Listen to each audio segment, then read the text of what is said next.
Right, so hearty welcome back to the program Wake Up Sierra Leone here on the Africa Young Voices Media Empire. Um, Now, coming up in the program today, the Ministry of Basic and Senior Secondary Education, Ministry of Technical and Higher Education partners are set to host the 2025 Education Week in Bombali District from the 20th to the 24th of this month on the theme AI and Education, providing human agency in a world of automation. As we review the education sector for 2024 and plans in 2025, all of that will form part of that particular discussion this morning. We'll be speaking also to Bishop Akim Tayo Samjoli. He is president, re-elected, of the Pentecostal Fellowship of Sierra Leone on the activities of PFSL and the state Motherhood Bill. And we shall be speaking to also this morning Queen Alberta Davis, who has just won the Miss Freetown 2024, about her plans generally. But first this morning, let's start with a report from the Well of Parliament. The Speaker of Parliament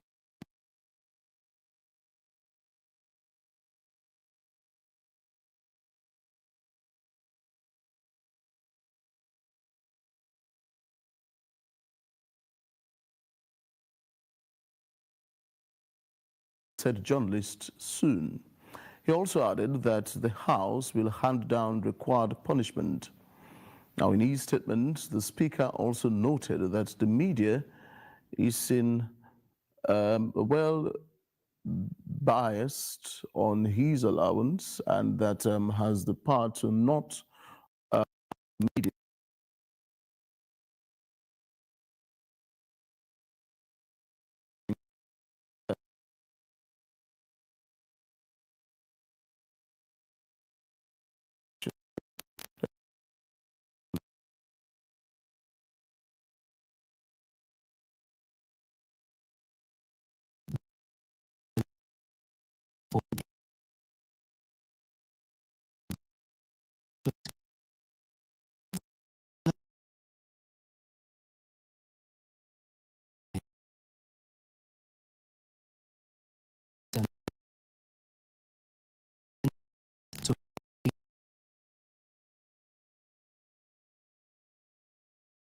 Stands and they will summon the journalist for investigation. He insulted the integrity of this House and the members of Parliament. In criticizing Parliament, you have no reason to refer to members of Parliament as useless. Where have our values gone? Where have our values gone? How can you refer to members of Parliament as useless? And that Mr. Speaker rigged the election. I did not conduct any election here. I only presided over the election. Speaker Thomas also announced that the House will rain drastic decision on the pressman. Let the citizens of Sierra Leone know that we have not even started against that journalist. We'll be inviting him to face the Ethics Committee of Parliament and will hand down the necessary punishment. So the ban on him remains, and we are going to take, this House is going to take further action against him. He then zoomed the lens to the entire press in the gallery, stating that they are there at his behest. And this is to inform the journalists in the press gallery. The only reason why you are seated there is because Mr. Speaker has allowed you to be there. It's in our laws that it is by my permission that you sit there. So if you do not conduct yourself properly, then I also have the right to say you can't sit there anymore. We have no case against journalists practicing their journalism appropriately. The stress of the Speaker on certain phrases seems to wag many questions in the minds of pressmen. However, the said pressman, Melvin Tijan Mansari, in a presser said he thinks the ruling has been based on alleged hearsay and that he has never taken it upon himself to oppose Parliament, but rather had been offering critical opinions on happenings in Parliament. He also added that the ruling is a seismic erosion of the gains made by the Parliament on press freedom. He also registers his unshakable commitment to upholding truth. Furthermore, some journalists across Freetown share critical insight on what the situation posed to press freedom. If Parliament has anything with any journalist or any media institution in Sierra Leone, there are other alternative redress mechanisms. They should have exhausted those instead of single-handedly taking up upon themselves to ban a journalist entering the House of Parliament. Because But I have to understand that there is a sacred duty. All journalists have a sacred duty to uphold the truth, transparency, morality, and decency of the job. These qualities have drastically reduced. And that is why even when the ugly incident happened in Parliament, not much people have shown their faces or voices have been heard, to critically critique the issue. Not much. We would not like such situation to happen. But considering the fact that the Speaker has taken such decision, one would have loved the Speaker to have exercised some patience and transfer the matter to SWAJ and IMC. But that's why I want to use this opportunity graciously to appeal to the Speaker. They also appeal to the leadership of Parliament for them to seriously reconsider their action. Because you see, to ban a journalist in Parliament, it will send so many signals. It will even encourage some investors to have some issues with the press, the issues of the state regard the press freedom, and that will not give a good signal internationally. The citizenry and the media await the outcome of the ethics committee's call from the press remains same: a clear space for free speech. Samuel Tony Sawyer, AYV News, Freetown. All right, welcome back. You're still watching Wake Up Sierra Leone here on the Africa Young Voices television, and you're listening to us on radio on 101.7 frequency modulation. Now, in our very first segment this morning, the Ministry of Basic and Senior Secondary Education, Ministry of Technical and Higher Education and partners are set to host the 2025 Education Week from January 20th to the 24th in Bombali District. Now, the theme for this year is AI and education, providing human agency in a world of automation. The event will focus on integrating artificial intelligence into education while nurturing human creativity and emotional intelligence, and will also be reviewing the education sector in 2024 and what the future holds in 2025. So to speak about all of these things this morning and more, we've been joined by Dr. Haja Ramatulai Wuri, Minister of Technical and Higher Education, and Conrad Saki, Minister of Basic and Senior Secondary Education. Good morning, lady and gentlemen. It's a pleasure having you this morning. This is your very first time to our studio. Hello, I've been here before. I can tell from Mr. Saki, it is your first. Well, this is the first time in the new In a long studio. while. Okay. Yes. Well, you're heartily welcome. Thank you. Indeed, I'll begin with you, Mr. Saki. So what would this mean, particularly referencing the theme AI? What role does new technology play in education landscape? It's interesting. I think we've always seen technology as a tool that helps us, that will help us to leapfrog our way to the 21st century, taking into consideration that we have had a series of shocks in the past. So, for example, in Sierra Leone, we've had the Civil War, we've had Ebola, we've had COVID, and all of those things have led to learning loss in the sector. And therefore, in order to regain the lost time in terms of the lost knowledge that the young people have experienced, we've always seen technology as a way of doing that, as a tool that we use to address that. And so we have been introducing technology in a range of things. We've use technology in teaching and learning. So, for example, we have an AI app that helps teachers to customize their lesson plan to meet the specific needs of the diverse group of students that they are teaching. We also have technology which we use in terms of the results, so it helps us to analyze the results, and the young people can access their results, which we call the results checker. We also use technology and AI to map out areas of risk in terms of climate change, and we then respond to that in terms of putting mitigating circumstances or framework to address those risks. We also use technology in service delivery as well. We sometimes use low technology, so we have a radio teaching program, which is a low technology. And we have high technology where we use apps to monitor attendance of teachers and learners. But I think the focus of this theme is that whilst we are using all of these new technologies, we should not forget the input of humans. And they should not actually act, technology should not replace.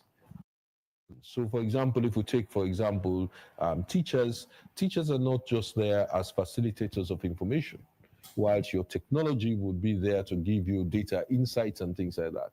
Teachers are there to be mentors, to be counselors, and all of those sort of things, which are about relationships, which technology may not be able to detect. And so it's blending the two and making sure that they complement each other. Doctor, is this the same for you? Thank you very much. My colleague has said a lot that is also applicable to our sector, and artificial intelligence is here, and it's something that we have to face and see how we can incorporate it better into educational systems at technical and higher education. And for us as a sector, what we have done is to develop a policy on the use of artificial intelligence, ethical use of artificial intelligence in higher educational institutions. And this was spearheaded by one of our agencies, the Tertiary Education Commission, supported by the Commonwealth of Learning.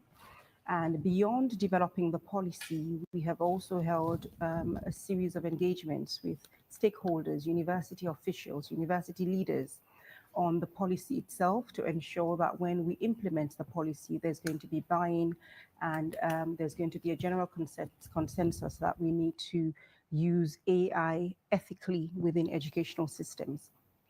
Because we can all agree that there's unethical use of artificial intelligence. As we've heard from my colleague, artificial intelligence is a tool. And we want to train our young people to be able to compete with their peers on the global scale. And it's something that is being utilized in other parts of the world. So we have to ensure that we embrace artificial intelligence, but do so ethically. And there are a number of ways that we can do so in terms of research. How do we help? How can artificial intelligence help you to organize your thoughts better? So it's getting you to, you think, and you get the tool, the artificial intelligence tool to help you, not using the AI to think for you. So I think that's the most important thing. And so once we start implementing this policy, then I think the taboo, I suppose, of using AI will be addressed, and young people, learners and educators will be familiar and used to utilizing artificial intelligence and use it as a tool to help them get better learning outcomes. What particular new set of programs will this particular year's Education Week give birth to? Well, first of all, let me just add something to my opening statement. The Ministry of Basic and Senior Secondary Education is also developing a digital learning strategy. And it's there to make sure that we have a framework within which we can work, and looks at the gaps that we have in technology, the reasons why we're using technology. What do we expect from technology, and in what specific areas? It also addresses also the issues of capabilities of our staff to be able to use technology. And so I just wanted to mention that. In terms of the program for the week, well, the program for the week is broad-ranging. So there would be, we're expecting His Excellency the President and the First Lady to attend the final day of the event, which is on the 24th. We're also expecting the Vice President to also be there to launch the week. We will also have panel discussions, which will be ministerial panels. We'll have professional panels. We also have debates involving young people. There will also be stalls from various universities, tech books, and even schools. So there's a wide range. The program is very broad-based in terms of what we intend to do. And also it gives us an opportunity for some of our donor partners to also exhibit some of the interventions that they've used quite successfully. And it's also an opportunity for parents to find out about the various levels of education, the different pathways that we have in those levels, something that perhaps parents are not always aware of. So this is really an opportunity for us to showcase what we do within the sector, but it's also an opportunity for us as ministers and professionals to listen to feedback from the people and use that to shape what we are going to be doing 2025 and beyond. Doctor, the tertiary realm of education be also chiming in on this particular observation. It's in the week. Education Week, I see it as a week of celebrating the gains that we have made within the sector, so both at basic and senior secondary and at technical and higher education. So it's a platform wherein both ministries can update the general public as to what we've been doing, aligning it to the theme of the year. So this year would be artificial intelligence and automation, but also what we've been doing to support the government's development agenda, so the Big Five. So as we've heard from my colleague, it will be there will be a series of exhibitions. So from technical institutions, they will be showcasing what they have done within the technical space. What are the products that they have developed? So pushing for the entrepreneurship dimension, and also within our universities as well, what they're doing to support His Excellency's Big Five game changers. And we'll also be hearing from our partners as to what they're doing as well to support both ministries. We have a joint education sector plan, and we meet periodically to assess progress, and there will be a session during that week where we get to update members of the general public about what we're doing as informed by the plan. It also gives us an opportunity not just to celebrate also, but also to learn from each other, in the sense that we may be grappling with a challenge that a partner might have the solution for. We'll be able to see the solution there and then. And I always say it's a week for us to pause as a sector. We reflect on the gains that we have made collectively. So both ministries, the learning institutions and our partners. And then we look at what are the lessons that we have learned. Then we raise the bar in implementing for the next year, leading up to Education Week for 2026. It's a good thing that both of you are here this morning. It's a very rare spectacle, actually, having both ministers who had the education sector present in a particular program. It's indeed a privilege. I would love to use the opportunity to just, have a retrospect of, the education landscape since 2018 when the Free Quality Education was launched. I'll begin with you, Mr. Saki. Do you think everything is going on quite well as planned, as in quality, free education? Well, I think in a sense, I would quite categorically say that we have made some significant gains. At the same time, I would say that we still continue to have challenges. Some of those challenges are as a result of how successful we have been. So let me start off with the gains. I like the fact that you separated the free from the quality. In terms of free, I see the free education policy as a pro-poor policy, a policy which was there predominantly to remove the financial burden of parents, and in doing so, provided access to every child to access the same opportunities, whether you are the director of an MDA or whether you're the child of the director of an MDA, or your father is the driver of that MDA. You will have the opportunities, the same opportunities. And so what you've seen in terms of the free, we've removed the cost of school fees. We offer free exams. We offer free textbooks. And now we're even getting better. I mean, the ratio of textbooks was 1 to 3 in some cases. We are now moving to 1 to 1. So we have got better in terms of that. We also offer free school meals. And nowadays we cover 15 out of 16 districts in the country. We offer free, to a certain extent, free health care facilities. So, for example, in all of our schools now, you will have a first aid kit. That's something that we are working on right now. So that free aspect, I think we have done quite well.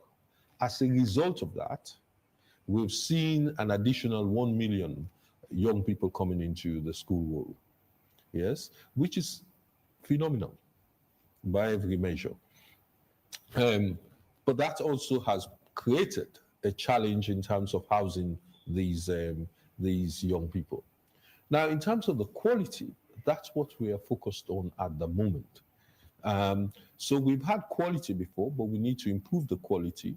And because quality is a continuous improvement cycle. It is not a state of being, it's something that you keep on working on. It is not, I often tend to see it as not a sprint, but a marathon. So you need to continue to do that. So in the quality aspect, we have had a series of education reforms. So as I speak, for example, last year, we are developing teaching and learning materials for Class 1, what is now called P1, in literacy and numeracy. We have developed the materials and we are procuring that, and that should be available by the end of the month as we are introducing foundational learning. We are also having reforms in terms of the way we assess our young people. So one of the things that we want to do in 2025 is to set up a national assessment unit. It is critical that we look at the way we assess our young people, because we have spent the first 5 years looking at what we teach. So I could comfortably say that we've introduced 4 different curricula in the system. We have one for early childhood development, we have one for basic education, we have one for civic education, and then we have one for senior secondary school education.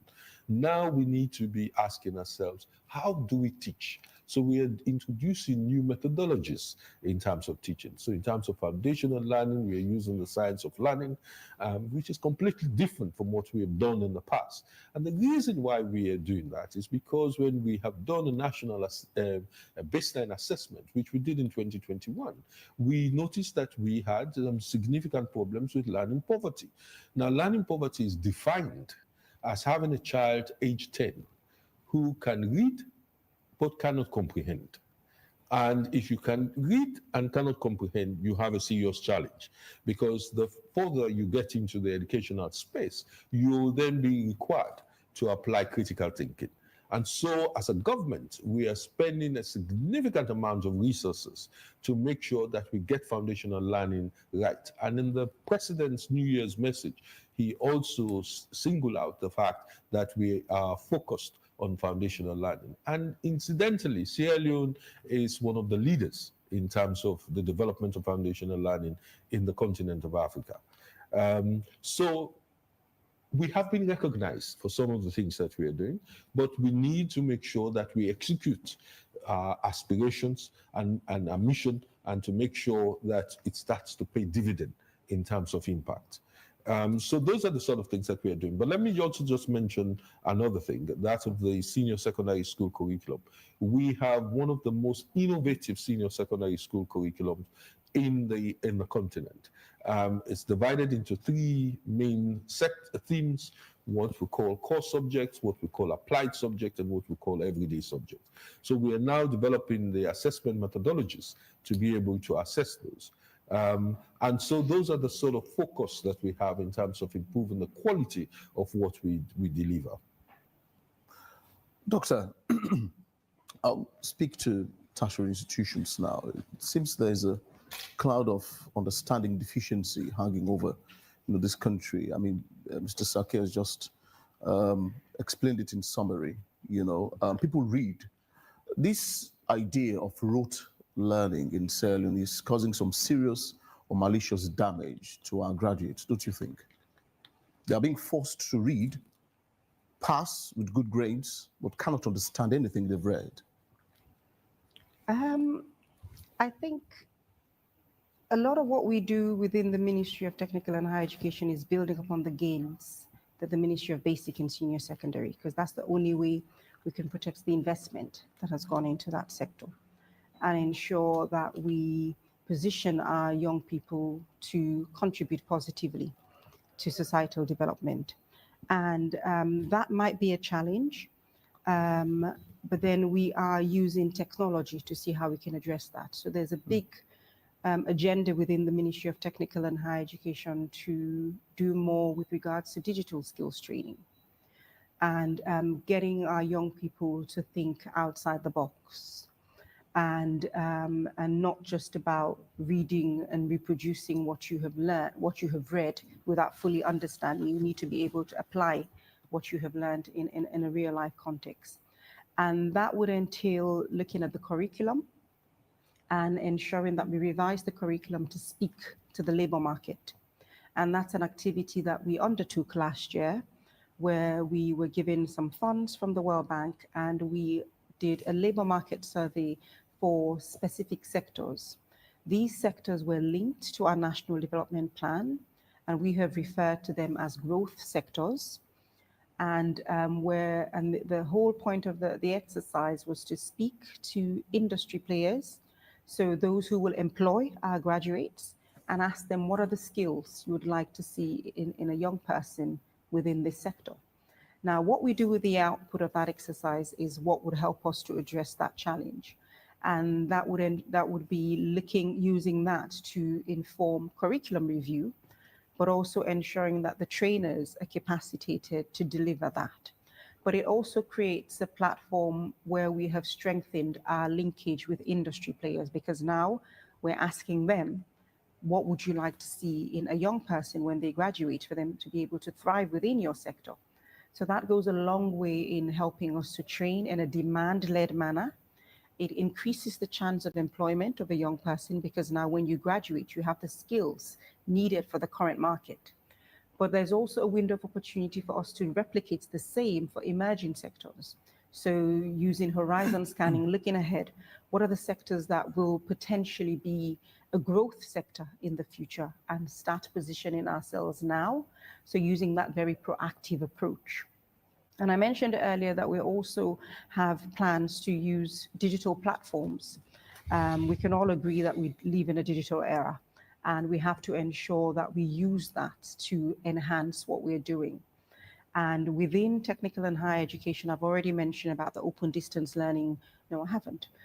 We have developed an open distance learning policy, and that is, as it says, you acquire education without physically going into a university. And the reason why we have done that is... Excuse me, just to interrupt, who is that for?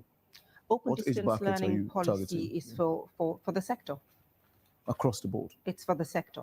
But it will be introduced in a way that is applicable to our context. Okay. So it's doing it in a stepwise approach and using the lessons learned, and we scale up gradually. And one approach that we're thinking is using a hybrid approach, wherein a student, for example, can come in for X amount of days physically, and then they stay home and they're able to access learning materials remotely. And the reason why we need to do so is because one of the gains of the free quality school education is that we're seeing massive enrollment now. We're seeing a lot of young people taking the WAS exams. And currently, we have 12 public and private universities, and we have government technical institutes as well, both public and private. And for now, there's a big push for young people to go to university. And we're working to change that. And what I mean by that is, yes, you can have some going to university, but there's also the vocational training route, where in other parts of the world, it's it's what you do to build up your middle manpower. And that directly translates into developing societal development. So we're working to change the perception, the quality, and the relevance of TVET. So that would see, hopefully in the near future, where we see a critical mass of young people opting to go down technical route as opposed to universities. I'll give you an example. When I assumed office in 2023, 249,000 young people took the WAS exams. 137,000 met the minimum requirement for university. And combined, both public and private universities that we have, so 12 in total, they were not able to absorb up to 40% of that number. And what happens is that the bulk of those who are not able to gain admissions, they wait for the next admission cycle because the goal is to get to university. But that should not be the case. They should opt for vocational training. We're not saying it should be a second thought. It should not be, if I've tried to get to university and I have failed, then I try the vocational route. It should be something that we should identify from quite early on. So myself and the Minister of Basic, it's something that we've been talking about. How can we set up technical schools at senior secondary level? So we've identified that this young person is more hands-on. Vocational training is all about hands-on, and create a pathway for them to go from technical school to government technical institute. And we have technical college, we have technical universities, Multi-Magai Technical University and Eastern Technical University. So we're not limiting them to say you can only get to a certain level. We have our national qualification framework that will see them going as far as PhD, generating knowledge. So when we're trying to change that perception of vocational training, but also improve upon the quality and the relevance. So back to the distance learning policy for universities and vocational training. So that's something that we are pushing because it helps a young person to acquire digital skills. We've also signed an MOU with the National Skills Development Corporation in India to help us develop a platform for skills acquisition, both for pre-service and also in service. So it supports lifelong learning. And that is a platform where the ODL policy will help in terms of acquiring technical skills. What the lifelong learning and skills development platform will support is acquiring soft skills, skills that you need to be a better professional, things like emotional intelligence, financial literacy, digital literacy, entrepreneurship, teamwork, communication, and that is generic across the board. These are skills that you need to be a better professional. So we're confident then that introducing these reforms will help the young people to think innovatively, to think outside the box, to be able to apply what they have learned in the classroom or the lecture room and link that back to entrepreneurship and become job creators as opposed to job seekers. We're working with partners to see how we can support that even further, so entrepreneurship, and support His Excellency's agenda for youth employment, where we see young people coming together, having access to startups, forming cooperatives, so we're not saturating specific markets, but then addressing societal problems, so social entrepreneurship. And we have existing resources already within our universities. For example, IPAM, the business school at the University of Sierra Leone, has a Center for Excellence, Entrepreneurship and Innovation. So we could see, we could use that space more and support a young person who has the technical skills, they have the technical knowledge, they have the entrepreneurship skills, and we can help them to be job creators and contribute towards social enterprise. Thank you very much, Doctor. Mr. Saki, the number of pupils passing the WASC and Becker, as you've been reading them year in, year out, keeps ballooning, keeps swelling on a yearly basis. But what's ironic, I mean, all of this is the number of failure, we've been receiving from these pupils who want to enroll at universities, particularly, let's take, for instance, the mass communication department at Frobe College, where they've been failing with flying colors en masse, in the basic requirement for the English diagnostic exam, just to make it into, the department. What do you think is wrong? They would have had like straight A's in all of their subjects, but they fail in these common exams. And it's 30, by the way, so that's the passing mark for that exam. Well, let me. I don't know what is wrong because we haven't done any piece of research on it. But let me speak very generically. The phenomena is not new. If you look at developed countries, whether it's the US and in the UK, where they have entrance exams for universities, students that have passed public exams are sometimes challenged. Now, from an educational perspective, my analysis would be that in schools, sometimes teachers teach to pass the exams. So you teach according to the syllabus. And if you teach according to the syllabus, that student turns up in the exam, they're going to pass the exams. Now, when you go to a university entrance exams, it is not just testing the acquisition of knowledge. It is actually you testing even common sense. Yes, and it's actually testing all the knowledge requirements other than what is academic.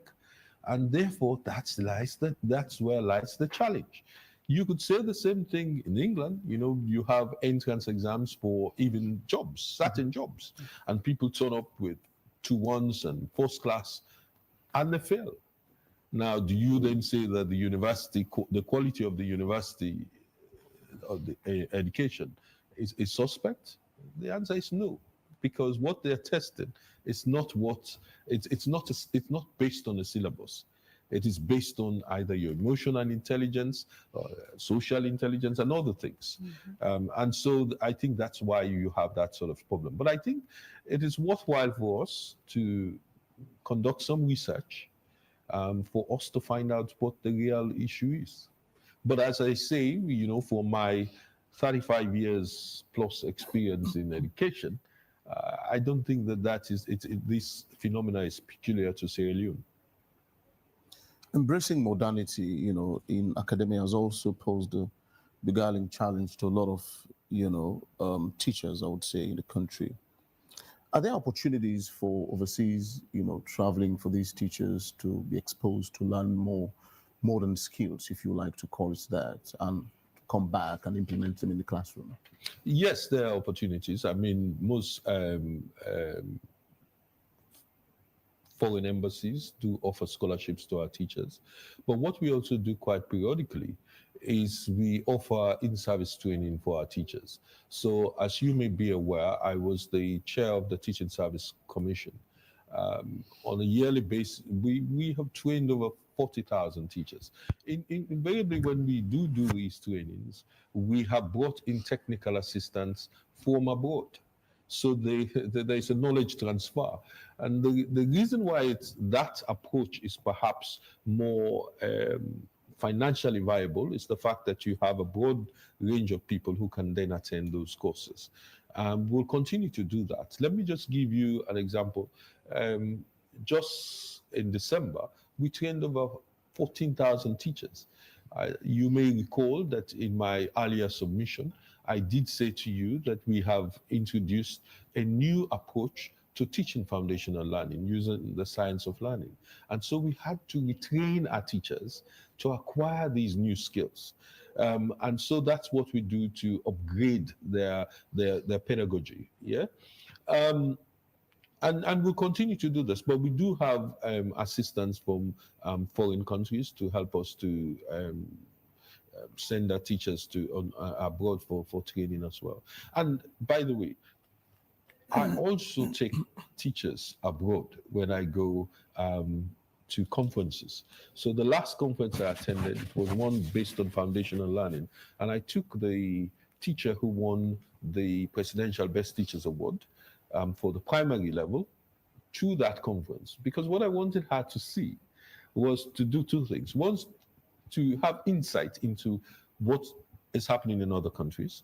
Secondly, to visit schools.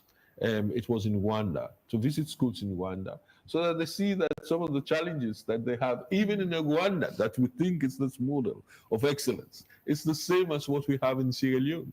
And also to share good practice between professionals for them to see how they tackle those problems, and for her to come back and use that experience with other her peers in Sierra Leone. Doctor, a major requirement for most, graduates is to have written at least a thesis, or form of dissertation of sort, which would say it's a symbolic way of signing off from the university. But what we've been seeing of late is that integrity in writing these things has dropped, the purity in writing. A lot of students cannot conduct research, academic research.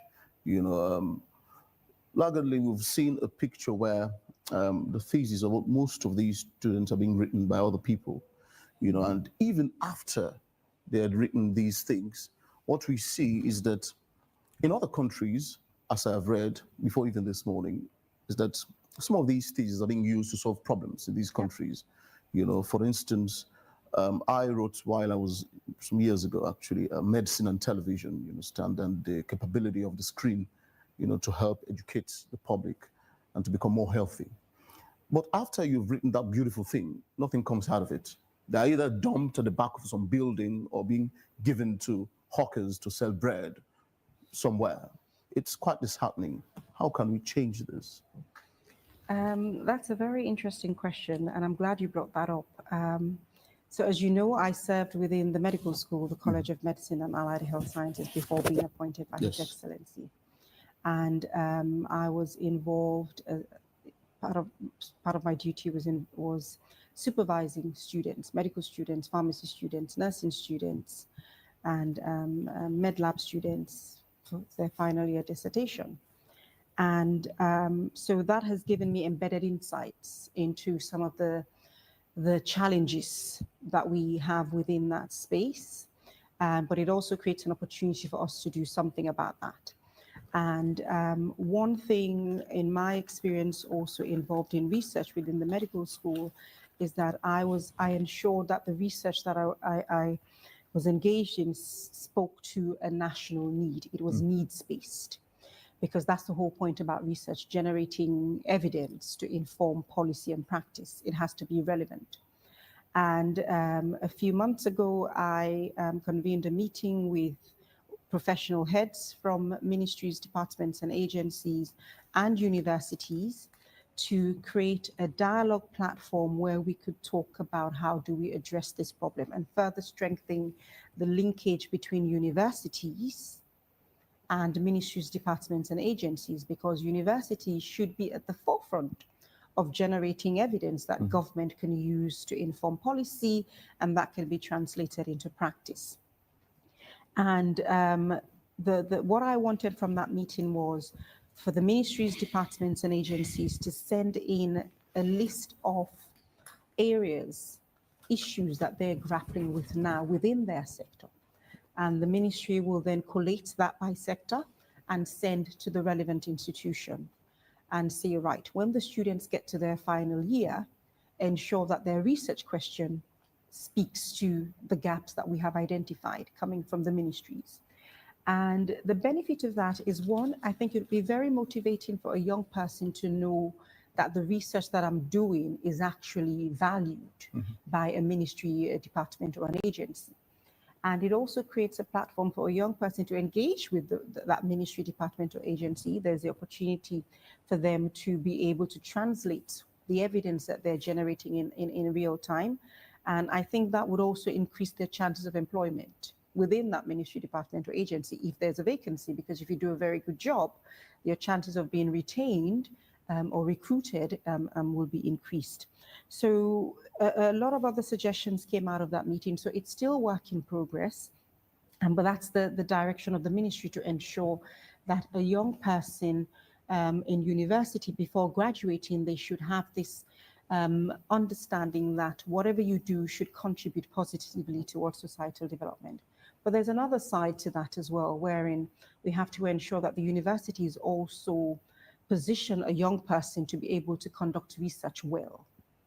And that entails teaching them, grounding them in research methodology from a very early stage. So when it gets to their final year and they have to do this research, they're well versed with the process of conducting research, and they're familiar with the research methodology across the spectrum. So that would entail ensuring that there is a curriculum being introduced from year one, if possible. So students gradually, they build upon that. And when they get to their final year, they're able to conduct research effectively. I know within the medical school, there's something that we have been doing over the last few years. There's a 2-week block for research methodology. So we can use the lessons learned from that to scale up.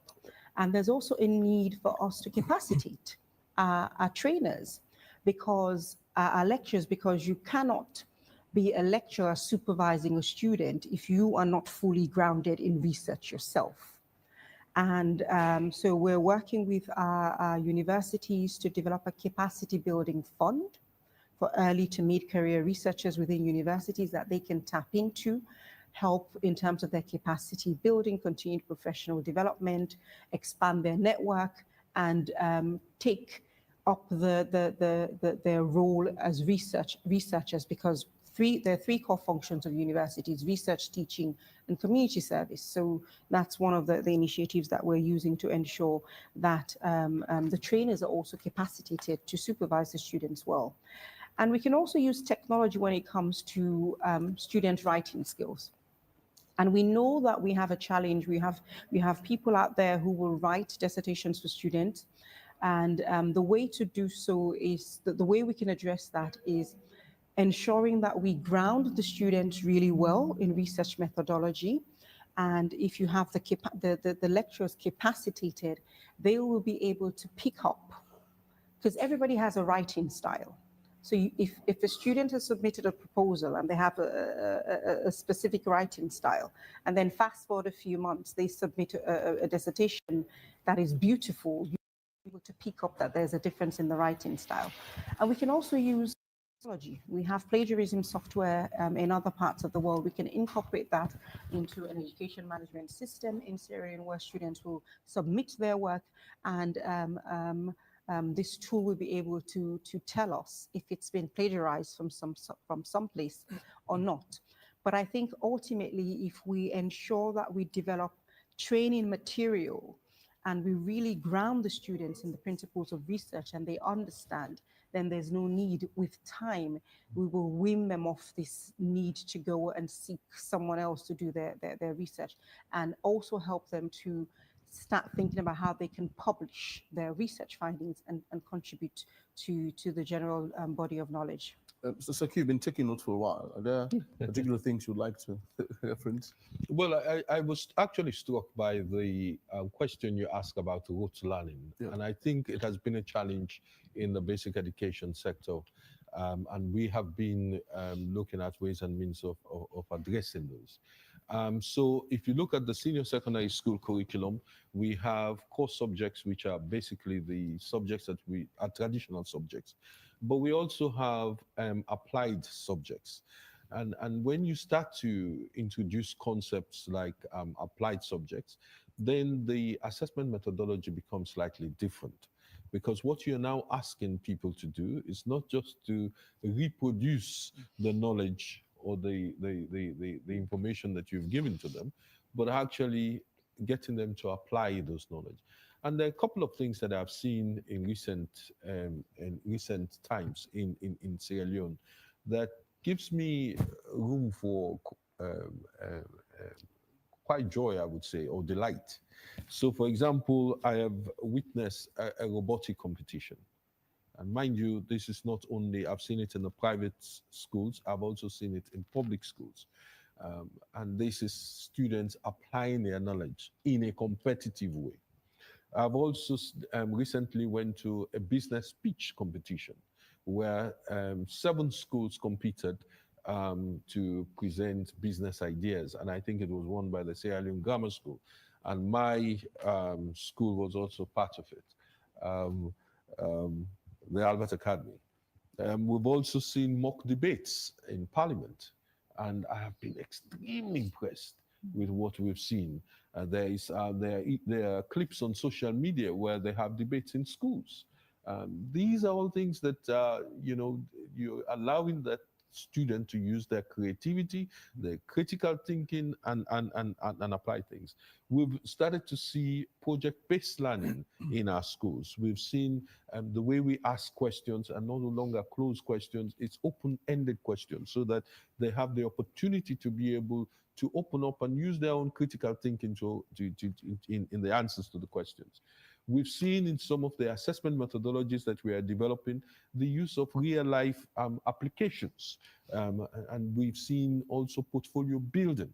These are all techniques that you use in education to make sure that you move away from rote learning, where they're asking you to reproduce what you've learned, to applying what you've learned. And I think that it provides what I would call a thorough grounding for even the research skills that you will need later on in university. I've observed with keen interest that the appetite for reading has woefully dropped in Sierra Leone. People are not interested in reading any longer, and that has badly dented or affected the quality of education in Sierra Leone. What people don't understand is that reading books actually add to your knowledge base, vocabulary, arsenal of words, and everything else. It exposes you to the real world. Reading the thoughts of others can improve education tremendously. And the doctor earlier spoke about, having soft skills. Some of these soft skills can be gotten from reading other books, other topics, other areas, How do you think we can revitalize the culture of reading in Sierra Leone? I'll start with you, Mr. Saki. Okay, thank you very much. First of all, let me just address the issue of soft skills. In our foundational learning package, Sierra Leone is rather unique, and I often go abroad and I talk about this, and very confidently, and I'm very proud that we've taken the approach that we've taken. Normally, when you talk about foundational learning, people consider literacy and numeracy as the key. In Sierra Leone, we do 5 components. We have literacy, we have numeracy, we have socio-emotional skills. So those soft skills are developed through socio-emotional skills. Now, it's not a separate subject. It is applied in the teaching of literacy and numeracy. We also have digital skills. And the last, but by no means the least, is civic education. And again, our history from the war, so we need to be more tolerant and learn to live with each other. So civic education runs through the entire spectrum of what we deliver. So that's how we promote foundational learning. The issue of reading, I must say again, this is an interesting one. It is not peculiar to Sierra Leone. Even in the UK, kids don't read anymore. The reason being they have to compete with their computer games. They have to compete with watching TikTok, as opposed to reading Mills and Booms, which I'm sure my colleague minister read quite a lot of, because I know her vocabulary is very broad. In our days, we used to have those war comics, which was my age. But these things are no longer there because the competition that you have with social media is quite vast. However, we have recognized this, and we are working with the World Bank to develop supplementary reading list. So with the World Bank, we're going to work with the Sierra Leone Library Board to provide additional reading materials on top of what we have in the academic requirements. Yes, so that's how we intend to do it. But I think also, seriously, we have a problem these days.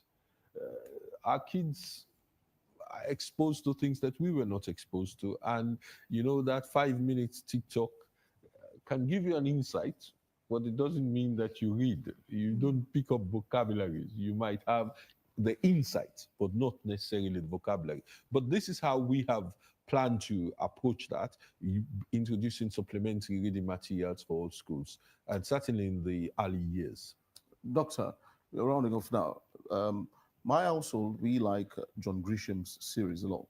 You know, my wife, she reads them quite a lot, and I've also grown love for John Grisham. Do you still read Milton Boom? Well, I don't know where my colleague got that information Got the idea from. I was more into Sidney Sheldon and John Grisham and Grisham, Enid okay. Blyton. Okay. So yeah, I do read. I must confess that I don't read as much as I used to read before. But then in my line of work, you have to read. You have to be updated as to what is happening, not just in country, but in other countries that are similar to yours. So to see what can you potentially learn from that and adapt to the context of Sierra Leone. Okay. So I think it goes without saying, reading is part and parcel of who I am. Let's just take a few messages as we round off this morning. Ibrahim Senesi Nabi is saying, Dr. Minister, it is important to align university training with the interest of the corporate world, particularly the area of entrepreneurship. However, most universities in Sierra Leone lack the necessary technological resources for students to apply their studies in practical settings. Additionally, university fees are rising every year, making it difficult for low-income families to afford education. Compounding the issue, the government has stopped providing grant in aid support. Our education is only making progress on social media, but in real life, it is the opposite.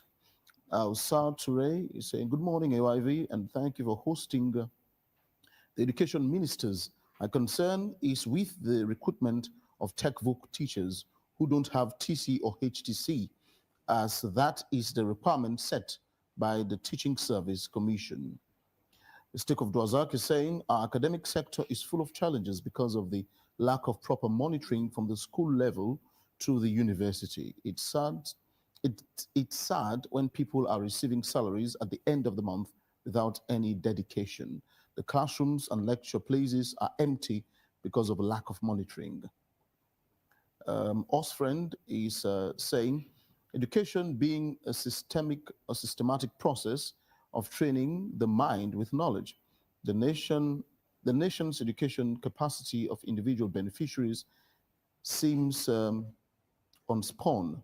Discovery of these unspun talents needs a well-tailored approach to spin out talents to meet with globalization, including practicalities stemming from digital evidence-based approach.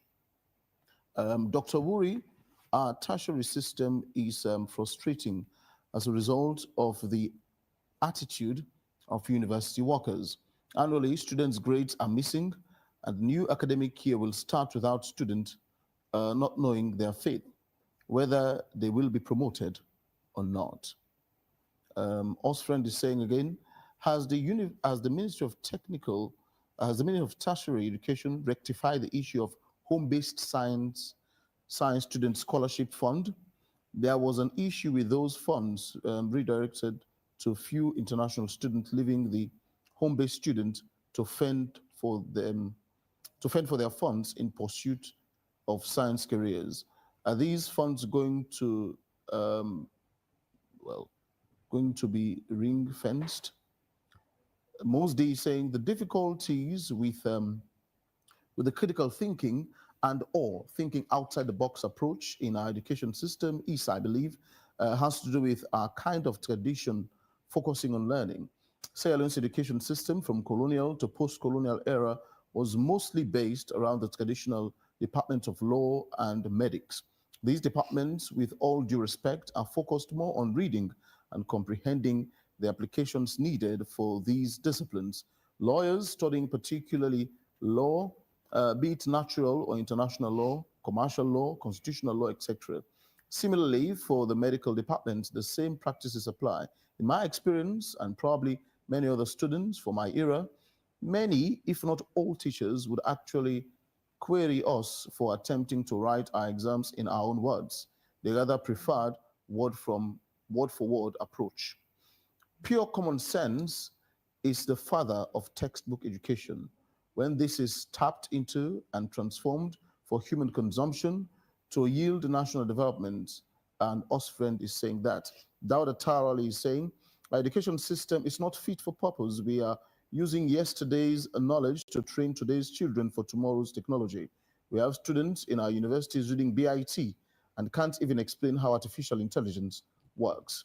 Mosdi is saying our education, in the case of distance or open learning system, is quite interesting and innovative. However, the challenges we face as a country makes it harder to almost impossible, taking into consideration the lack of proper energy supplies and quality internet access.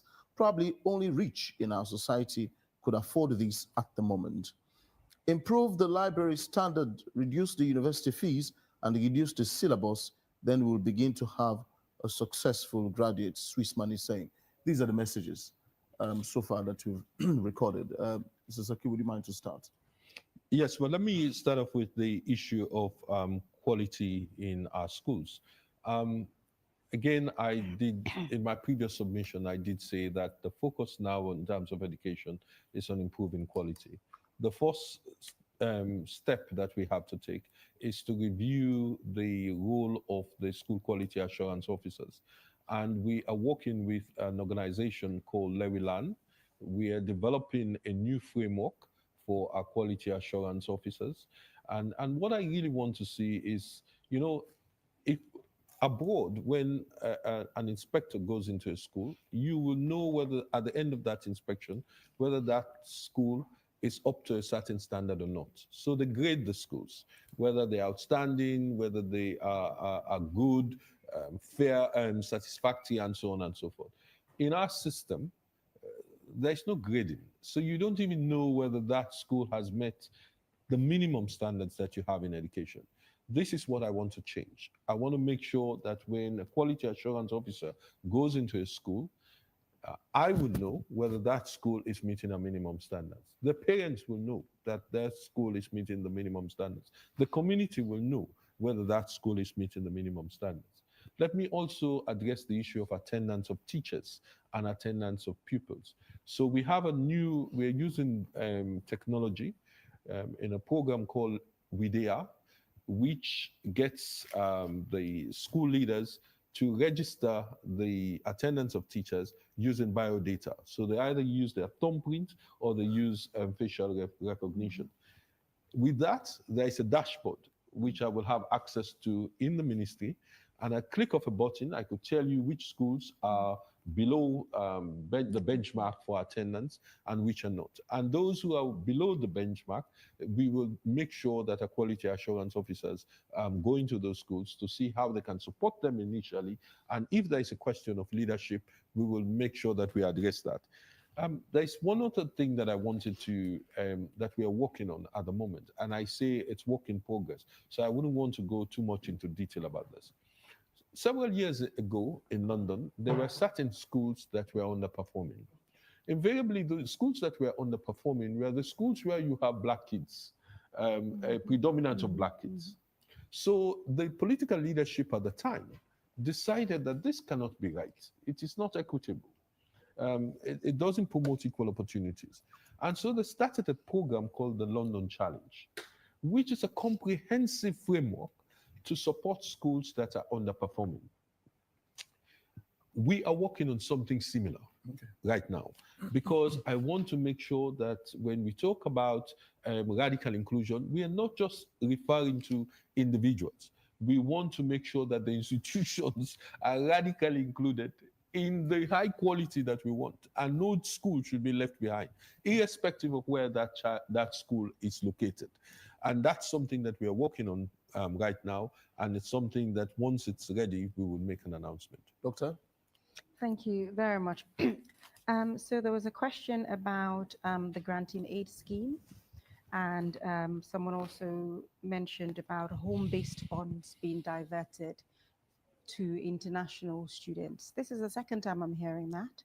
And my response has always been that has never been the case. The granting aid, yes, we had to put a pause on the granting aid scheme because it had the best intentions to remove the financial barrier, but then in reality, it had its own challenges. When I assumed office, I inherited backlogs going back to 2013, 2015, thereabout, wherein we owed in learning institutions money that we had given students by the granting aid scheme. So we have introduced the loan scheme, the student loan scheme. And for now, it's been piloted for postgraduate students. So for the first year, it was piloted for postgraduate students, and now it's being made available also for postgraduate students. And we can all agree that if you want to, when you introduce something newly, you're not going to go full force. You do it gradually, and lessons learned you use to scale up. So funds are not being diverted to international students. They have separate budget lines, and that is not the case. But what we are doing for the granting aid scheme is that we are retaining a component of it that's yet to be launched. And there's specific groups that we have identified. So one, female students studying specific STEAM subjects, so science, technology, engineering, agriculture, and mathematics. And there will be a quota for that, and we will define what those fields will be linked to our national development plan. And the reason why we're introducing that for female students is because these are sectors that are historically dominated by men, and we have the GWE Act saying 30% minimum female representation in leadership positions. To ensure that we do not play lip service to that, we have to train the young women now so they can take up the leadership roles within these historically male-dominated sectors and change that narrative. So we also have a category for persons living with disability and other categories. We have the scholarship policy, which we've recently revised, and that would be made available to the public, which clearly will, in the interest of transparency, will spell out what the different categories are. There was also another question about missing grades. Yes, that's an ongoing challenge where students, their grades are not submitted on time. They promote themselves, and it creates a whole lot of problems. That will entail us working with the universities to strengthen their governance structures internally. They have governance structures. We strengthen that and ensure that we have clearly defined roles and responsibilities, clearly defined timelines, and we work towards that. That's for the short term. In the medium to long term, we're looking to use technology. There's a concept note that we have developed called Smart SL, where we want to have dedicated ICT spaces, so multi-purpose ICT suites that will be utilized for digital skills training, research, learning, and all of that, but also to be used for exams. And that will help in terms of efficiency and transparency and accountability as well. There was also a question about ODL, but then it will introduce another layer of inequality. Whatever we do within the Ministry of Technical and Higher Education, we do it through the gender equality, social justice, and inclusivity lens. We do not introduce something that will disadvantage some students, and only those who can afford are able to access that. So we're working with partners. So first, green technology, green energy. So if we have these multi-purpose ICT suites, they will have green energy, so we don't have to deal with the issue of power cuts and whatnot. And then we're working with a partner to introduce sustainable and reliable internet connection into all of our higher educational institutions in a phased approach. That will ensure that you have the space. So if you don't have a device, you can go and access, use this ICT space. You have sustained power, and you have sustained reliable internet connectivity, so that way nobody's disadvantaged. And there was also another question about textbook way of learning, and this also links to the question that you raised earlier. And just to add to that, so critical thinking is something that we need to instill in our young people. And I mentioned the platform that we're developing with the partner in India. So there will be a component of critical thinking module in there, but also the way we assess. So it's not just about you learning and regurgitating what you have learned, but thinking outside the box, how you can apply what you have learned in a real life setting in the form of assessment. We also have internships, a dual apprenticeship policy that creates a partnership with industry players, where a young person will be able to have on-the-job training and be able to see in real life what they have learned being applied in a real life setting, and help them to think outside the box and move away from this textbook way of doing things. Thank you very much indeed, Dr. Hajar Matulai Wuri. She's a Minister of Technical and Higher Education. And before her, you've been listening to the Minister of Higher Education, Technical and Higher Education, and that is Mr. Conrad Sakine. This morning, we've gotten a 4K picture of what exactly our education system looks like in Sierra Leone at the moment. We wish you well, and we do hope to be having you subsequently on our editions of this program. Thank you so much. Thank you very much. We're wrapping off this session with this report. Now, Honorable Mohamed Bangura has urged political parties to take a stance on the Safe Motherhood Bill, noting that it behooves MPs in the well to come out plainly on national concerns. Honorable Mohamed Bangura said both the APC and SLPP are to be deemed unfit as the people's representatives if they fear to state their respective positions, on the proposed acts. Now, this is coming after the Interreligious Council has been quite vocal and has called for the bill not to be legislated. Let's hear from Samuel Tony Sawyer again. The bill slammed this House of Parliament, the Safe Motherhood Bill. Many conversations have evolved around it, from the public onto religious leaders, with religious leaders saying clearly that the bill should not be legislated, since you cannot call termination safe. Neither the opposition nor the ruling bench have come forth with a clear stance on this. What is some honorable members thinking about this? On safe motherhood, the APC must come out clearly. What is their stand on the safe motherhood? The SLPP must come out very clearly. What is their stand in the safe motherhood? Because tomorrow, when we have politics in this country, political period, the people will hold you responsible based on your stand. And to do that, they have no business in national politics. They have no business in national politics. He further stated that political parties, if afraid to take stands on the bill, are unfit to be leaders of the people. Everywhere, people are talking about safe motherhood. Safe motherhood. Safe motherhood. Where are the politicians on this issue? Are they afraid to identify themselves where they stand? If they are afraid, definitely they are not fit to be leaders of this country. If they are afraid to take a position on this. Many attempts was made to ask him his stance, since his political allegiance is unknown. And this bill will be I don't want to prejudice. No. I am a honorable member. This bill is before. What is the same thing you're calling political parties? No, political parties, they are not in parliament. Whereas Wokui is a parliamentary correspondent, he expatiates on the critical nature of the bill and why political parties are afraid to take positions. Why Trump defeated the Democratic candidates. Also, others are saying it's a time bomb for the ruling government, and it's also a own goal. But especially, as I said, it is very, very controversial.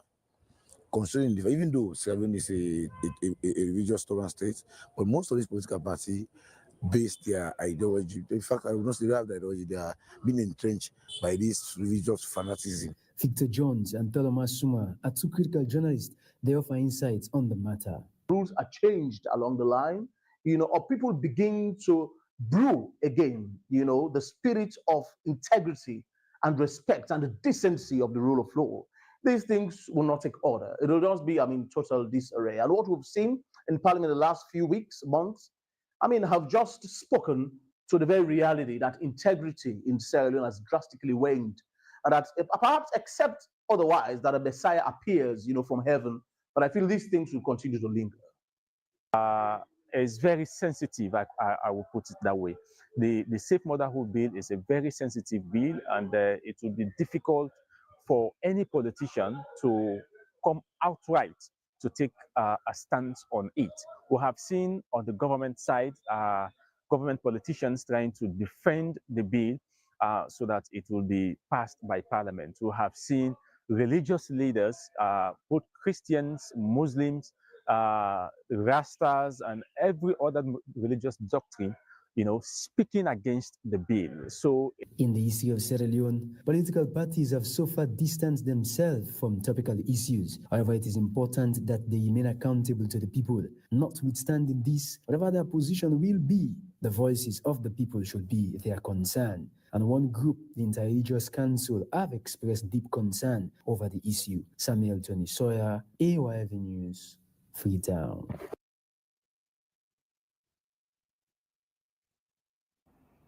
All right, welcome back. This is Wake Up Sierra Leone, live on the Africa Young Voices Media Empire. Keep sending those messages on our Facebook page, AYV News. My name is Victor Jones. Now, in the second segment this morning, we've been joined by Bishop Akintayo Sam Jolie. He's president re-elected of the Pentecostal Fellowship of Sierra Leone. Bishop Sam Jolie is in the studio to talk about the activities generally of PFSL and the Pentecostal stance on the Safe Motherhood Bill, among many other things that we'll be discussing this morning. You too can contribute to the program by dropping your comment on Facebook. There could be in the form of questions or just statements from your perspective of things. Good morning, Bishop. It's a pleasure having you. Good morning. Thank you for having me. Nice meeting you. Indeed. You've been re-elected for the second time. Why do you think that was the case? Our leaders in the body of Christ in the Pentecostal Fellowship look at works and deal with what is desired and deal with a sense of direction. And they look at the fruit of what is produced over the past 4 years. And they looked at many of the developments that have come into the body, the expanse of the body, and with chapters family established in all 16 districts. They looked at the growth, I believe, and what I had from them was a desire for continuity and for various projects and stands being taken to be taken to another level, and looking forward to produce a new level of leadership that would take up that mantle in 4 years from now. What exactly does the fellowship do, Bishop?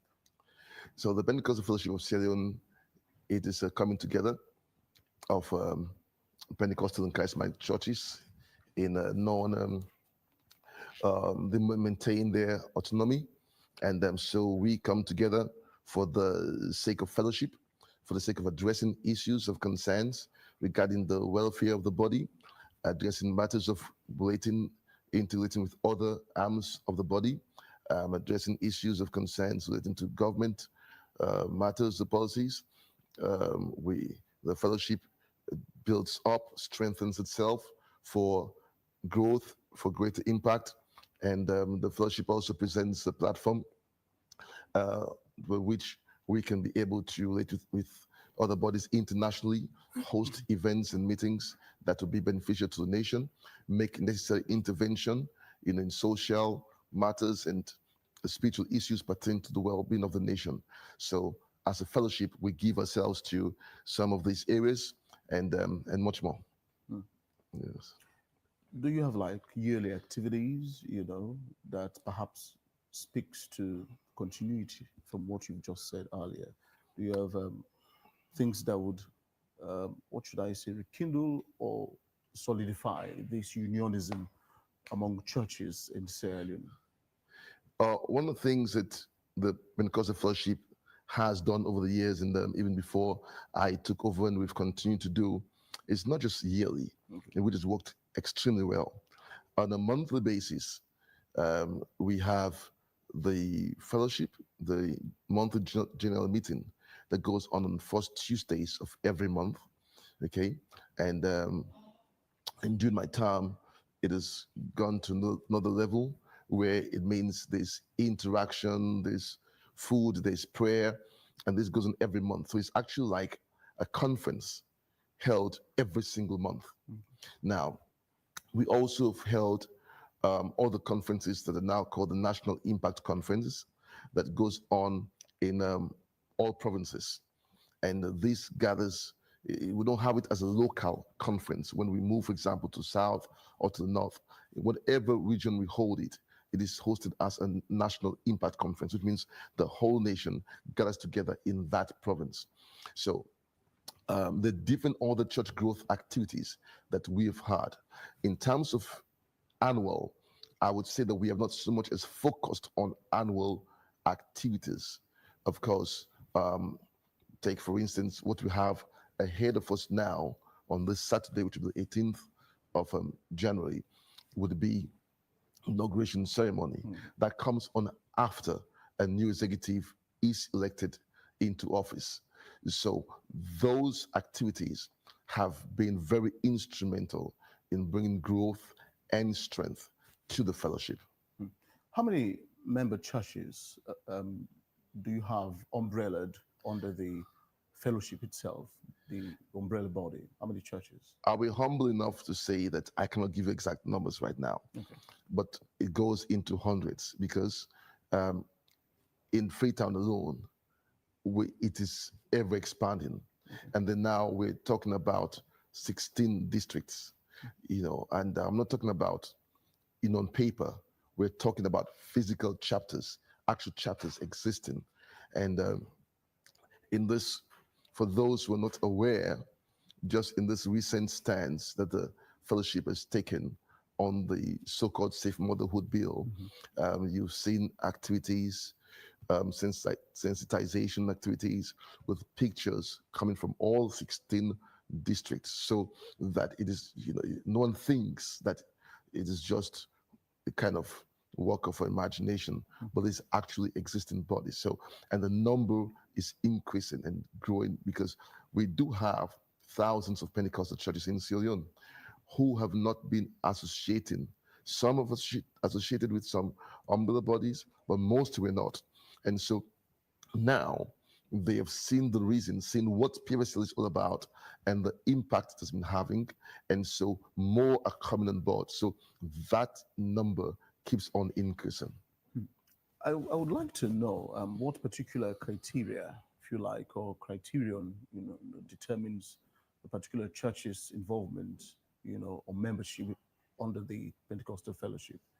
Are there requirements for a church to become a member of the fellowship? How do you co-opt churches? Yes. So, firstly, that church must be a Pentecostal church that believes in Lord Jesus Christ.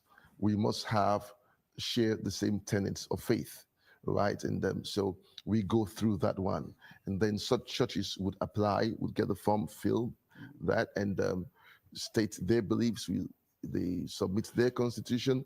So we go through that. There are a number of churches that may not have the constitution in place. And so in such cases, they can require help and they can be helped to put that together. And their continued participation in the fellowship is important. And then they would go through registration and pay registration fees and go through a period of probation in which they are observed to be sure that, yes, they are pursuing the same faith and position of scriptures that the fellowship maintains. Let's zoom in into the current, discussion. A lot of people have been discussing, the introduction of the Safe Motherhood Bill by, the government. What is the general ideology about this bill from your perspective, not only as a leader of the Pentecostal Fellowship, but as a union? As a me? Yeah, not only as a president. Yes, did I hear you say as a you? No, I said not only as the head of the Pentecostal Fellowship of Sierra Leone, yes, but also as a union, as a body. Okay, yes, all right. Of religious members. firstly, we're servants of God, and we're in charge with the responsibility not just to be moral guarantors, which you are, but to watch over the nation spiritually. And over the years, if we take away the role of religious leaders from the nation, you'd have found that we would not be, in fact, we would not be existing where we are today. Okay, it was the intervention of leaders on various issues, from war to disasters to social issues, that brought stability to the nation. Now, equally so, we do have our position as nationals, okay, and we participate in all that goes on in the nation. So when things like this come up, we examine that if it gets to us, okay, and we examine what it is. Now, since 2014 and 2015, this discussion about this bill came up, and it was known as the abortion bill, simply put it that way. And in a recent conversation, even the Deputy Health Minister #2, this should have been on the, one of it was on the 20th of December, and the live activity discussion, she said it clearly, articulated that this was the abortion bill, you know, that other things have been added to. So now we look at what this bill offers. Now, when you look at something and that you want to, that you ask to make an input on, you want to look at the merits and the demerits. And so we want to look at what are the merits of this bill and what the demerits are. But then when you also examine and find out that what is supposed to be the merit is all clouded and all tied to, you know, something that's destructive, then you begin to say, no, this thing has serious questions, spiritual questions, moral questions, religious questions, social questions, you know, and much more. And examining the bill, contrary to what, you know, people have thought, I did something interesting, okay, which is I came with a number of documents with me, okay, and because we've had it been said before, oh, these people didn't know what is in the bill, did not read the bill. Sorry, we've gone through it back and front, and different versions of the bill. And so we are aware of its contents.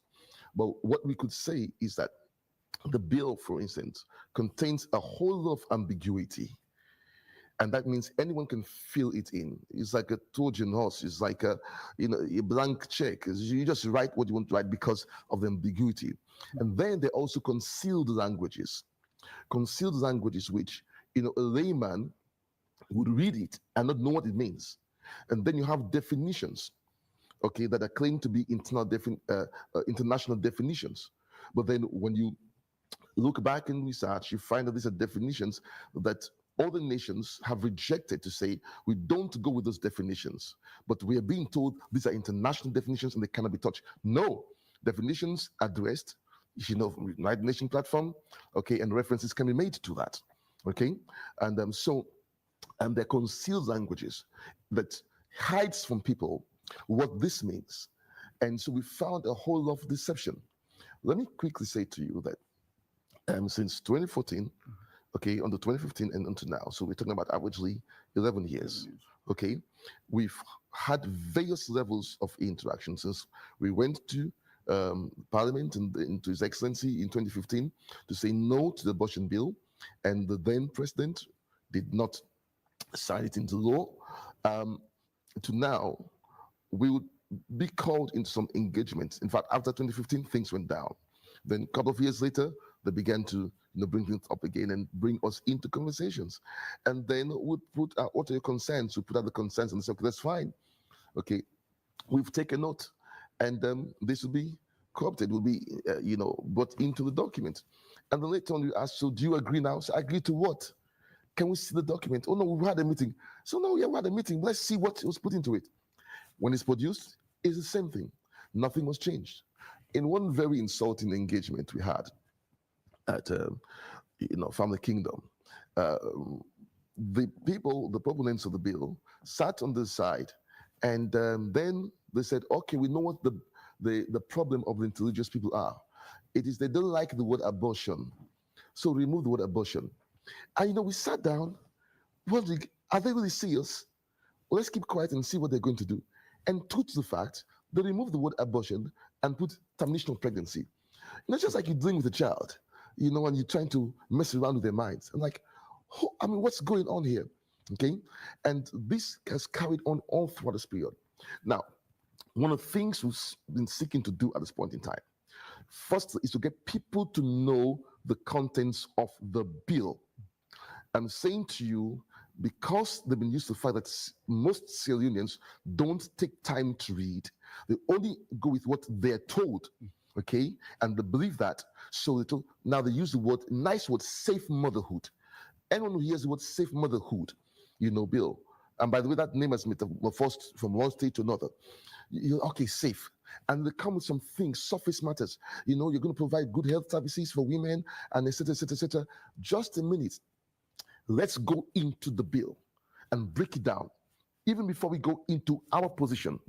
So, for instance, the things I may want to discuss, maybe bring out to you, are more scientific than before I even get to religious. As a preacher, you expect me to start from the religious perspective. But I'm saying to you, let's go down to, let me say a few things to you, if you don't mind. Yeah. Okay. Now, in Sierra Leone, like in a number of African countries, the fertility rate is on the decline. Okay, and that is, all of these things are documented. All the things we're making reference to. For example, now making reference to Sierra Leone Demographic Health Survey of 2019. Okay, if you go to Google and check, they'll give you projections that come right onto 2025 that shows constant decline in the population of Sierra Leone. Now, having said that, let's also look at the fact that this bill is also promoting LGBTQ values, okay, which are going to eat on our traditional stance, our religious stance as a nation. But besides that, when LGBTQ values come in and people are given liberty for men to marry men, women to marry women, automatically what's going to happen, that alone will cause a decline, okay, in the fertility rate, okay? Lesser children are going to be born. Then also now you bring in abortion. So already we need to look at why is there a decline, in the fertility rate, which means the population, is just a matter of time, is going to actually fade out by itself. Now you now introduce LGBTQ. They now introduce abortion. So basically what we're dealing with is reducing the population of Africa, reducing the population of Sierra Leone. Okay? Now, when such bills are done, it should be done scientifically based on data, etc., etc. And the data being presented to the public is tremendously, if I should use the word, faulty. Okay? And we examine it. Now, according to various reports, for example, the MDSR report, okay, maternity death surveillance report 2020, when you go to the forward by the Minister of Health, Honorable Austin Dembe. By the way, one or two discussions before, I've mistakenly said Joe Dembe. I'm referring to Austin Dembe, if that has ever been done before, in case I make that mistake during this time. And what is contained in the forward actually tells you, it incriminates, no, not incriminates, let me put it this way, it actually, makes the presentation that's going on now totally unnecessary. Now, what the report contains brings out clearly in that forward, like that was written by the minister himself, that the nation needs to pay attention to its healthcare services, pay attention to the workforce, health workforce that we have, and work together with all other arms of government to improve on the well-being of women and improve on health matters in the country. It has nothing to do with abortion from what is written there. And in that particular report, when you go through it, abortion is mentioned as the 5th killer of women and contributing to 2.9% of the death of women in the nation. And now that abortion, now is 2.9%. So that means there's that's like 97.1% of other killers in the nation, including hypertension, including hemorrhage, including sepsis, and other things mentioned.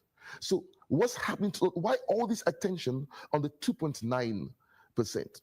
And you hear it being said, well, that's the only one that the law makes mention of. No, as a nation, we're supposed to provide good health facilities. Victor, I am a pastor. I'm a bishop, which means oversee a number of churches, but I'm a pastor. That means I still have a local church. And we're having issues with people losing their lives or almost losing their lives. Take for instance, just in this past week, I have a report of somebody having to go through another surgery because, what do you call it now? An instrument was left within her for 4 months. Another girl almost died just about a week ago because she collapsed in school. They took her to the hospital and the nurses refused to attend to her. And even the patients were saying, this girl is dying. They said, unless they pay. And then, God helped her. It was one doctor that she does not know walked in, and the doctor had to pay for her to get what she needed for her to get. And all this is going on. Now, you look at these reports and the figures being given. It was reported that in recent times, averagely, the maternal mortality ratio, we're having about 443 people die per 100,000 live birth. Women die per 100,000 live birth. In a recent discussion of the Minister of Health, just about within the last 2 weeks, he now said that his recent figures he saw, it has not been published yet, but he said it's about 200. Okay, now, and this death that they're talking about, okay, actually includes all other areas, okay, in which only 2.9% points to abortion. And when you speak of abortion, you also have induced abortion and spontaneous abortion. And the reports do not divide between both, and they say they don't have any means of knowing this. But then, how come we're having all these outlandish figures? Okay, and a survey was made reference to that says 91,400 something women, go through do abortion every year. About 80% of those with different types of complications, and 1 out of 10 of that dies. Now, when you break that down, it works at about 7,900 something. Where in what nation? Where in what nation? If I look at these figures, we're talking about less than 50. Actually, less than 40%, and I can break it down if we're time for it to show you. Sadly, we don't have. But I just hope and wish indeed that we'll have a subsequent edition where, we would actually, drink deep from the knowledge of the Pentecostal Fellowship in Sierra Leone. So in essence, you're saying in summary, as we round off now, that your fellowship or the union of or the body of Christ in Sierra Leone, particularly from that block, does not support the Safe Motherhood Bill. While you're correct, I'd like to say to you that not just Christians, the Muslims, the religious people, not just that, the traditional people who are now getting to understand what is in this bill are saying that this bill is not good for Sierra Leone. The things that were supposed to be good, separate them from all these LGBTQ, all these social things that are going to disrupt families, disrupt homes, bring a whole lot of destruction to the nation. Just take away parental control, break marriages apart, take all these things apart, deal with health matters separately. And if you want to, let's go back and use what Malta did. Go back, amend the Offenses Against the Persons Act of 1861, section 58 and 59, amend it so you can be able to address matters of, women's life being at risk. But then do not bring in a bill like this that is going to be very destructive to us as a nation. Thank you very much indeed. Bishop re-elect Akim Tayo Samjoli of the Pentecostal Fellowship of Sierra Leone. We do hope to have him subsequently on other editions. May I take the liberty to invite them to join us on this Saturday? Oh, definitely, we'll try to. Yes, on Saturday we have the inauguration ceremony of the newly elected executive, which will be at the Bethel Temple, Tower Hill, at 2 p.m. Everyone's invited, and you're invited to be a part of it. I shall try to be present. Thank you. Thank you so much. This is Wake Up Sierra Leone, and we're going for a short recess. We'll be right back for a final conversation. Stay tuned. Are you ready to put your singing abilities to the test? Can you sing word for word your favorite song lyrics? Can you really prove that you sabi the lyrics? Well, let's find out. Hey,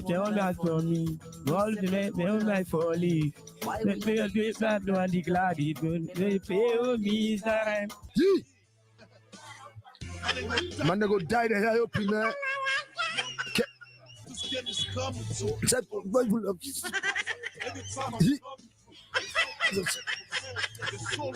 You too can join the fun and stand a chance to win a suitable cash prize on this wonderful show, You Sabi the Lyrics. As the team will be in different parts in Freetown to test your lip-syncing skills. And once you can prove that you could sing a particular song lyrics perfectly, you will definitely, surely and happily win a prize on the spot. This show will be on AYV DSTV channel 399 very soon. Get ready, get set to be entertained with your host, the Ginger Queen Nella. What's up, beautiful viewers? Welcome to AYV Sabi the Lyrics with me, Emanuela. It's definitely going to be lit on AYV Sabi the Lyrics.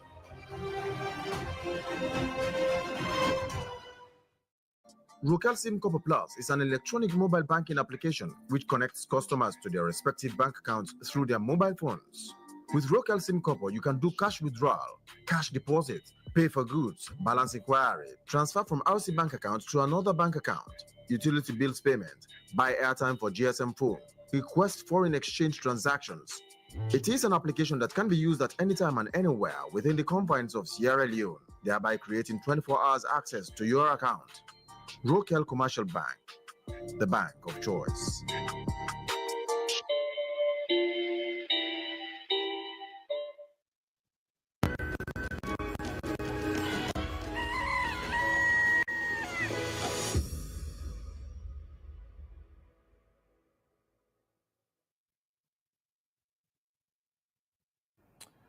All right, welcome back, wherever you're joining us from. This is the final conversation for this morning and for this week here on Wake Up Sierra Leone. And my name is Victor Jones.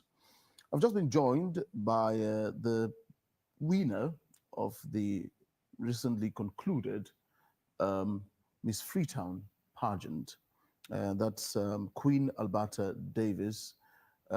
She's here this morning to tell us about her journey, you know, how the competition, took a toll on her plans for the future, what platform she campaigned on, and what plans does she have to change, the narrative moving forward. And so we would like to say congratulations to you, first of all, on winning, the competition. How was it? How was the journey? How would you describe the journey in summary, if you were asked? The journey was quite a bittersweet one. At the beginning, it was quite challenging. I mean, one thing I've learned is in order for you to attain success, you have to, ride some bumpy roads and everything. So the beginning of it was quite challenging. I remember it's taking a toll on my mental health, my physical appearance, and I was thinking of financial obligations and many more. But after everything, it's quite productive, worthwhile, and I'm extremely happy and blessed. Why did you go into pageantry? Is there a particular reason why you decided to become a beauty queen?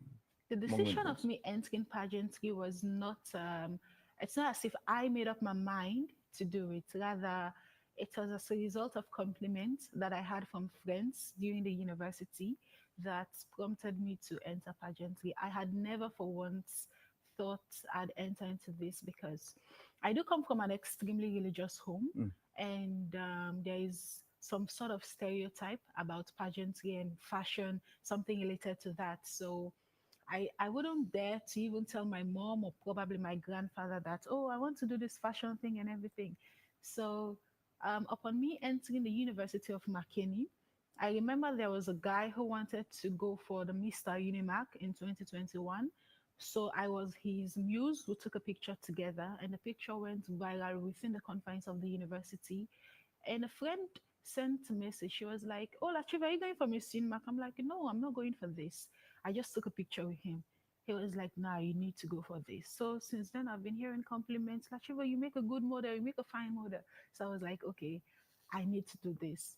So the first time I entered into pageantry was in 2021.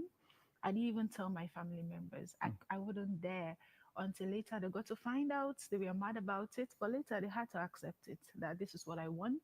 And they do discipline me. They tell me the essence of self-control and everything, and they pray for me and all. So I've been good. I've been doing well for myself since then.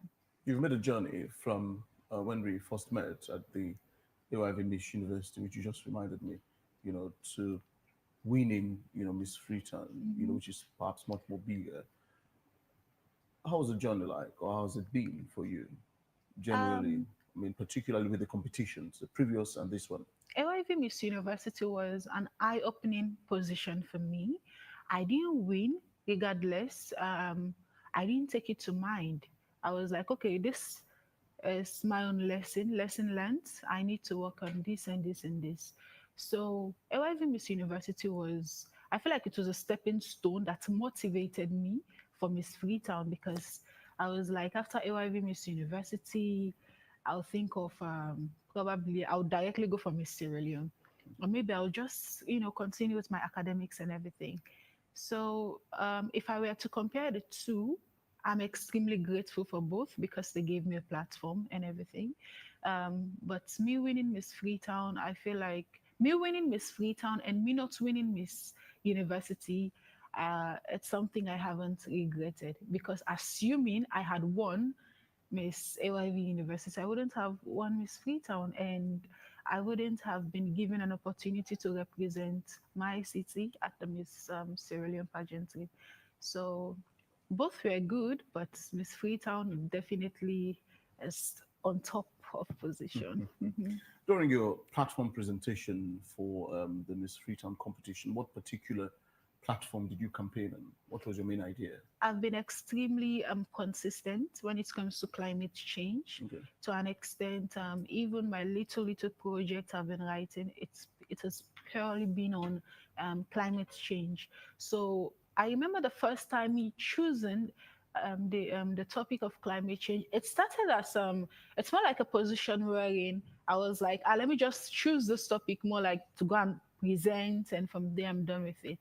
So gradually it became more like a passion, and I collaborated with few individuals who were also passionate or fanatics with relations to climate change. You got to realize that, it's actually a contemporary issue that is affecting the people of Sierra Leone, and it's more like a global phenomenon. So I was like, no, I need to make a change. I need to make a difference. It's not about just assuming premises and explaining, my platform is climate change and everything.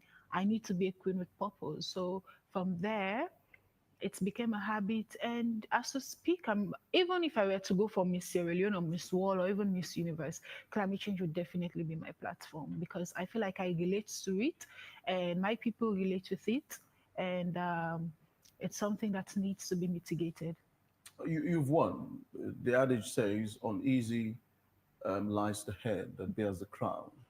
You think it's heavy on you? Can you sustain the weight of the crown? I'd also reference the credo, with great power comes great responsibility. So for the fact that I'd say the burden of being a queen lies on my shoulder, then definitely it's heavy. Depends on what you do or how best you can try to, work or tackle these problems, the burden will be easy on you. So yes, it's quite heavy, and it's a responsibility I'm fully ready to take and embark on. And let me say, by the time I will hand over, I'll tell you that the crown is not heavy anymore. Yes. Hopefully. God willing. Indeed. Let's speak about the future. Now you've won. What are your plans? The aftermath of your winning. So as to speak, my management is working tirelessly, the Miss Freetown management, because automatically you win here under their management, and they're working tirelessly to ensure that we meet few individuals, prominent individuals, that advocate, I won't say advocate, that also work hand in gloves with the government to ensure that climate change is mitigated. And also, we are also starting from the grassroots. Very soon we are going like on a school-to-school tour. Okay. Then from there we'll be seeing some government officials. From there we'll be seeing some, I don't like calling them disabled, but more like, I don't even want to call them destitute, but they're more like people. We'll be meeting some people, and project has been written down. there are so many lined up activities that I don't want to like say everything and all, but I believe in the credo, action speaks louder than words, but there are lined up activities that my management and I would ensure that we implement these activities before my reign ends. What future do you see for yourself in pageantry? I see myself winning Miss Sierra Leone. I see myself representing Sierra Leone. I literally had a dream recently wherein, because Sierra Leone, when we enter the international stage, the likes of Miss Universe, the likes of Miss World, the likes of Miss Earth, these are like top international competitions. They rarely make it to maybe top 30, talk less of top 20 and everything. But not by my own will, but by the special grace of God. I'd love to make that difference, because the lady who came second, the first runners up for Miss Universe, Chidima, she made a difference. I mean, it's very difficult for you to see African countries making it to, let me say, top 2 or top 3. So by the special grace of God, I see myself going for Miss World and making a name for my country. And I see myself helping people, inspiring young ones that there is a stereotype about pageantry, but it doesn't happen that way. It depends on you, how disciplined and how best you can control yourself and do not allow the temptations of the world to get to you. I see myself inspiring them. And I see myself making a difference and a remarkable mark to the current generation and the future generations. As we round off, I mean, you were currently studying at the University of McKinney. Are you done? I'm done. You're done. I am actually planning on my master's program on sustainability. What I wanted to ask is, how would you, interweave, or should I say, do academics and your pageantry simultaneously, side by side, moving forward? Wouldn't it be a burden to you? So when I entered for the Miss University, I was actually my final year. Okay. Imagine you having the issue of you writing your thesis and you going to school, and Miss University was there. It was consuming your time and everything. But one thing I've learned is it's all about priorities. And the economists will say scale of preference. I'm not actually an economics person, but there is something called scale of preference. So when it comes to academics, I tend to give it my full attention. Regardless of this pageantry thing that I love, it's a career, but it's more like a side thing. So how I used to manage it was a position wherein, as soon as I'm like focusing on my academics, and there's like, oh, actually, you have to represent your university for Miss University, I'm sure that I took excuse to my lecturers. So all the assignment that was to be given, I've ensured that I've done everything and give it to them. Probably I'll take more like a 2 weeks break, because I rarely get absent. I'm focused in my academics. So yeah, I won't say it's more like a privilege, because at the end of the day I was representing the university, but it was more like a position where the lecturers tend to be a little bit flexible with me, and I did what I was supposed to do. Then I head back to the university. It wasn't that difficult for me. I used to handle it just well, and pageantry is more like once in a blue moon something. It doesn't happen like on a frequent basis. So yeah, that was it. But I managed it so well then. Finally, speak to those who are of the opinion that, to some extent, pageantry is for dropouts, and that it is, or should I say, a concealed, manner of prostitution. It's a lot of stigma surrounding what you do. And so just use a few seconds to speak to someone who would, well, in a way, want to become you, more than you, in the future. What should they know? Let's take, for instance, Mr. Leon. It's rare for you to see contestants in secondary school. Majority of them are like university graduates. Let's take, for instance, Miss Freetown. Yes, you can be in secondary school. There is no more like a requirement with relations to your educational background.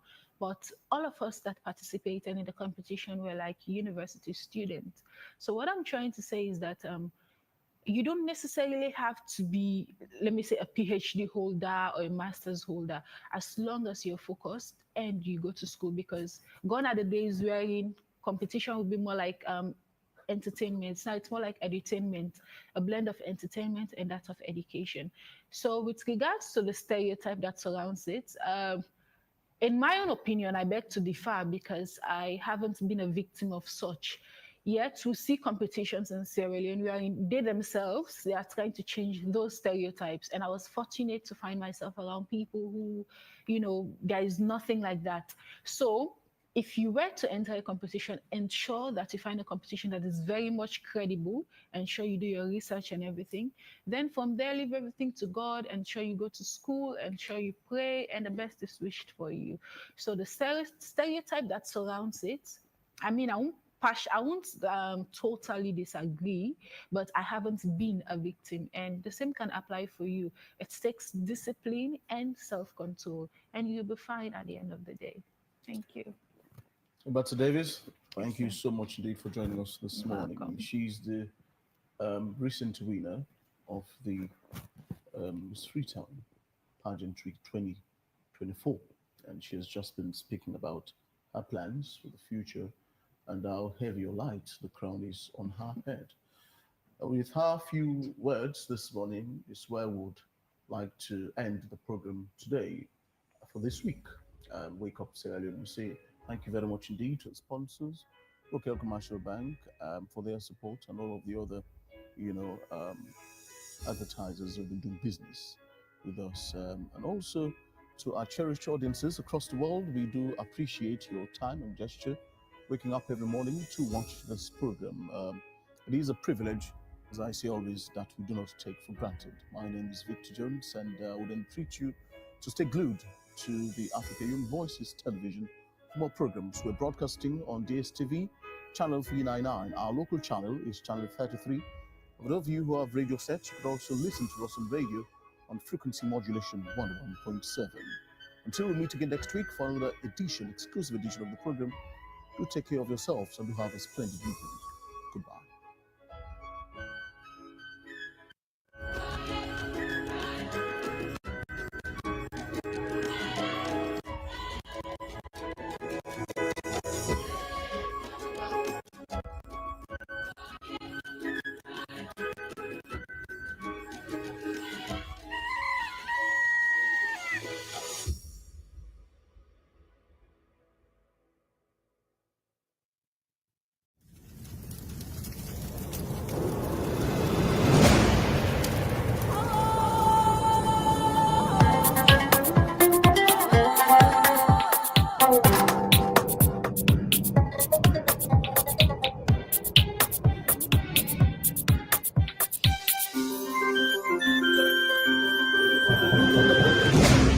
You're watching AYV Television.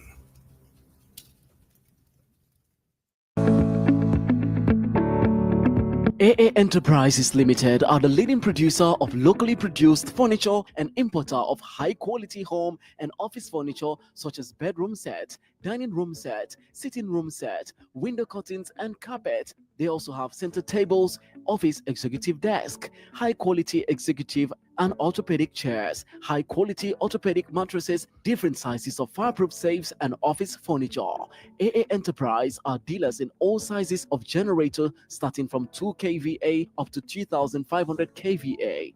Visit any of our shops at 12 House Street, 5 Wilkinson Road, or 151 Wilkinson Road, or call the numbers on your screen.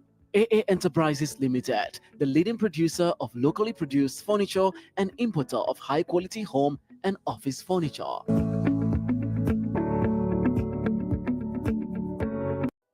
Here's how to check your account balances using the My AfriCell app. On the main menu, tap My Account Info. It will take you directly to all your balances. Scroll down to see the list of balances you have, such as airtime, data bundles, voice bundles, SMS bundles, and free balances like promotional bonus, SMS bonus, and free talk time. Download the My AfriCell app today and